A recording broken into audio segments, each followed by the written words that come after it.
We begin with a massive procession. The elders, the tribal leaders, and the patriarchs of Israel are marching through Jerusalem, carrying the Ark of the Covenant into King Solomon's newly constructed temple. The Israelites understood this object to be the footstool of the Almighty, the localized, physical presence of God on earth. When they finally bring the Ark inside to rest in the Holy of Holies, a blinding, luminous cloud, the glory of the Lord, spills into the room, overwhelming the physical space. In ancient Hebrew thought, the absolute purity of the Creator is often compared to a consuming fire. Bringing that level of holiness into a city of flawed, inconsistent humans creates a dangerous imbalance. The two states cannot easily coexist without a barrier. While the crowd celebrates the arrival, the proximity is sobering. Every interaction within these walls now requires precise mediation to ensure the people are not consumed by the very presence they invited in. Solomon approaches the altar to address this tension. He initiates a series of highly structured petitions that will define the relationship between the people and their God. This dedication establishes the permanent logic for how the nation will maintain its connection to God through seasons of failure.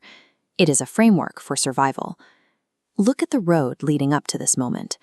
The entire journey of the Ark into Jerusalem was paved with endless, countless animal sacrifices. These fires serve a specific theological function. They force the people to confront the severe, physical, and deadly weight of their own sin before they even think about approaching the Holy of Holies. This signals that one cannot authentically seek God's presence without first possessing an active desire to be cleansed of wrongdoings. With that cost established on the road, Solomon gathers the elders and leaders at the temple. He turns to face the crowd, speaks a blessing over the people, and raises both hands toward heaven. Solomon begins by acknowledging that God faithfully kept his promise to King David.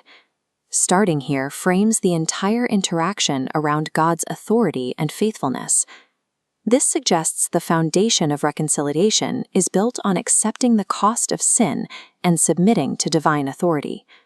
This maps Solomon's petition, asking God to issue fair rulings across judgment, forgiveness, and foreigners. The forgiveness branch reveals a limitation in verses 30, 34, and 36. Pardon is reserved for those demonstrating repentance. In verse 41, he extends this grace to God-fearing foreigners. The binding thread across every request is the individual's active choice to turn away from their failures and turn back toward the Creator. Grace is often viewed as a passive transaction, where forgiveness is granted regardless of the petitioner's intent. Solomon, however, establishes divine forgiveness as an active partnership. God provides the grace, but humans must provide the willingness to change. Looking at the totality of the new temple, it becomes clear that the space functions under a defined set of parameters. In verse 53, we see the terms of the agreement. God's promise to dwell among the Israelites and set them apart as holy functions as a two-way contract. Receiving forgiveness carries the obligation of a changed behavioral direction.